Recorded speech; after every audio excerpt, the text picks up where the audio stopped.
Good morning to everybody. Today, in this session, we are discussing on simple terms of discharge. Discharge in a criminal cases. Because in common knowledge, for the student of the law, they should know how to conduct the criminal trial, how to conduct the session cases, special cases before any criminal court, and what precautions should be taken at the time of criminal cases or conducting the trial. First, there is no shortcut for success. This is a keynote of today's lecture. Therefore, when any client is approaching to you as an advocate, as a lawyer, he is considering you as a next to the God. So, in any case, in professional ethics, you should not break his trust. But at the same time, you should not give any false promise to your client or relative of the client. Because they are also victim to the society, they are also victim to the system. Sometimes their bail applications are rejected. They are not getting bail. In some cases, they might be roped into the false allegation.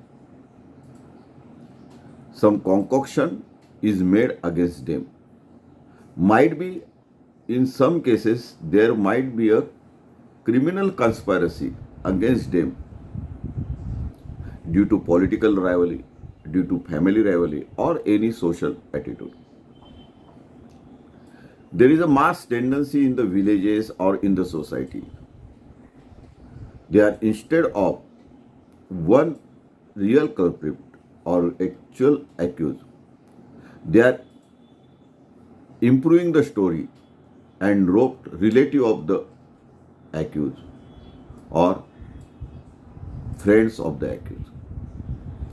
So you have to discuss with your client, your accused or relative of the accused, who are the man of the trust of that accused.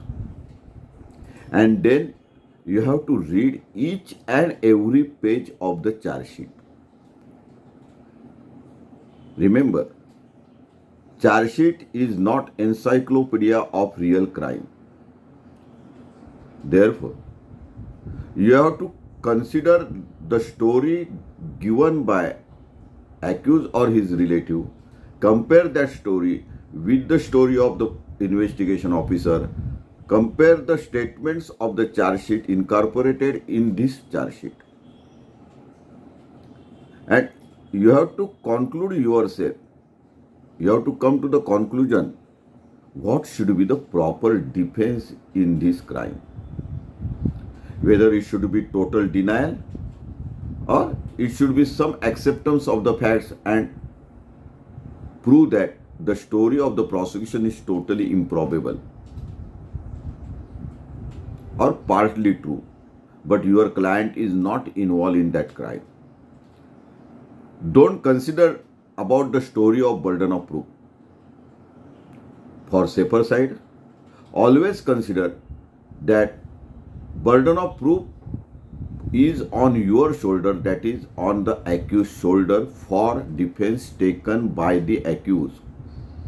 Indirectly, you have to prove, you have to satisfy the court that story put forth from your side, that is defense taken by you as a lawyer, should be proved undoubtedly. It is not actual expected in the law, but your preparation should be like that. Read each and every statement, read each and every panchanama, read Muddemal Pauti along with the panchanama.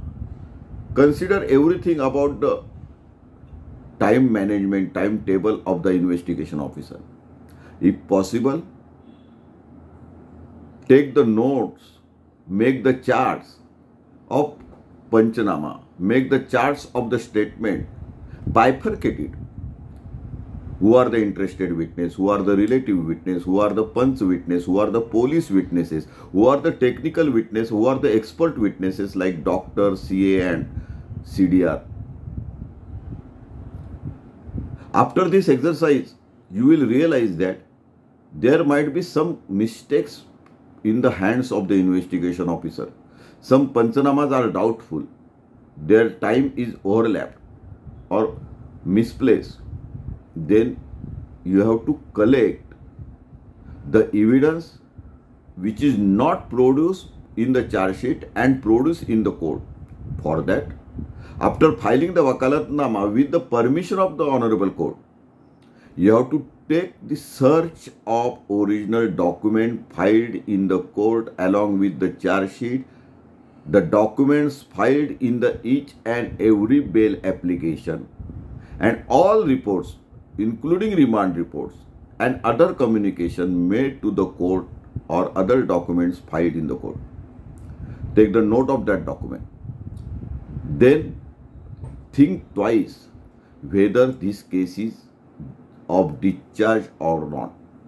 At the time of bail, many advocates, particularly some junior advocates, are not taking efforts and just filing the bail application, making the copy-paste system from the computer, which is totally wrong.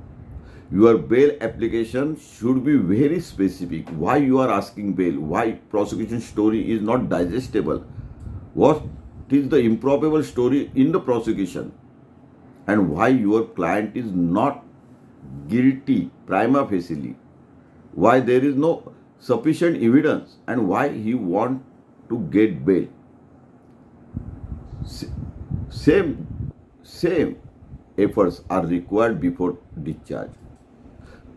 Please consider there is a discharge under section 227 of CRPC. This is a discharge in a session trial cases. In short, there is a discharge under section 245 and there is a discharge under section 239 of CRPC also. Please read all these sections. 239 is regarding warrant case. 227 is regarding session trial cases. And in short, 245 is for private cases. Means trials filed by the complainant but which are other than police report, where charge sheet is not filed. So just confirm the differentiation between the language of all these definition of all these sections. But before filing discharge application, you hamper before the court, you request before the court that session case should be open under section 226. Prosecution should give details of his intention, which are the documents, which documents prosecution going to rely, which witnesses prosecution going to put forward in the witness box, which documents or other strategy of the prosecution, what is the prima facie case. And there should be hearing on section 226 whether prima facie prosecution is having case or not. If prosecution is not having prima facie evidence with them, then case should be discharged. Your 50% efforts are completed at this stage only. But if section 226 procedure is not adopted or overlooked, then it is your right and duty to file an application if required under section 227 of CRPC. This application is of discharge. More or less, drafting is not important. Contentions are important. Why your client or accused should not face the criminal trial? You have to give answer in the drafting only.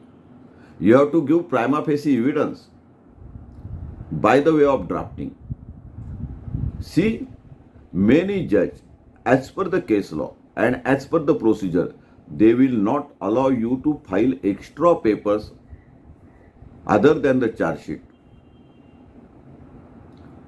with the application of the discharge, because discharge application should be considered on the basis of investigation paper. So you concentrate why investigation is not reliable, why investigation papers after considering also crime is not probable and your accused is not going to convict. Why conviction is not possible? This is a sub and substance of the discharge application. Please rely on the best case laws by the Supreme Court of your own High Court while filing the application in Session Court. Please read the case laws in favor of accused and accused only, and your drafting should be based on that case law's observation. Many advocates are running for searching the case laws after the argument. No, it is not proper. You should be ready with your case laws to the point, on the point of discharge, at the time of drafting of discharge application only. That discharge application should be filed in a session court before framing a charge, because the framing of the charge is, you know, that section 228 in the CRPC is a framing of the charge. Before that, your chance is there. So don't neglect the things. If discharge is possible, if you have at least 50 or more than 50% chances for a discharge, you have strong case for the discharge, you have proper defense of LAB, and there are some statements in favor of you, or there is investigation part from which you can easily say that yes, we are not guilty of this offense, we are not accepting this offense or crime, and it is not necessary to face the trial. Because normally presiding officer or judge or session court are with the attitude that if you are not guilty, face the trial and gain the clear acquittal. Why you are taking this way, or why you are taking this chance? And they are inclined to dismiss the discharge application or reject the discharge application. To satisfy them, your case should be very strong. If required, with the permission of court, file some documents. Whether they will consider or not, it will be a question of law. But first, you should be a master of your charge sheet and charge sheet only. That is, you should consider the investigation papers only. Argue very well. I always say that you argue on the local language of the court, because you are comfortable with this language. If possible, you can argue in the English. It is always better, but then also you should be result oriented, and your argument should understand to your client also. That is responsibility on your shoulder. And if you do all these efforts positively, in good cases, there will be a discharge to your accused. Not least, don't file the application combined to the all accused. File separate. You make or bifurcate against whom good evidence is not there in a charge sheet, or against whom there is more probability of discharge from considering the papers of the investigation, and file discharge application for him. Likewise, bail application. You are always filing bail application from lower side or from bottom side against whom there is no evidence. Same strategy should apply in discharge application also. There are many case laws in favor of the discharge also, but there are more case laws in favor of prosecution also. So if possible, you consider those case laws also, because public prosecutor or special public prosecutor or investigation officer may rely on those documents, those case laws at the time of argument, and you should know what should be the answer, what should be a argument, or what should be a reply to that case law. So your case law should be latest case law, and if not, your fact should be so important that court should consider that there is only way to grant your application and give you honorable discharge. Friends, from today we are discussing one by one criminal terms in CRPC, in criminal trial, and we will discuss in simple language without referring any section, without referring any case laws,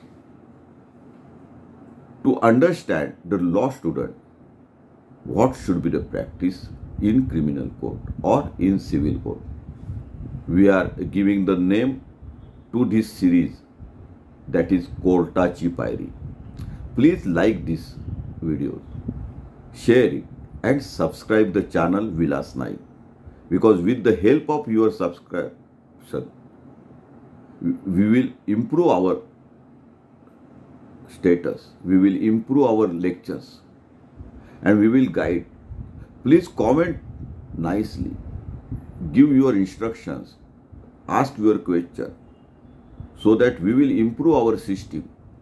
This Vilas Naik YouTube channel or other channels on social media, that is Facebook, Twitter, Instagram, and criminal blogs with the name of Courtaची पायरी.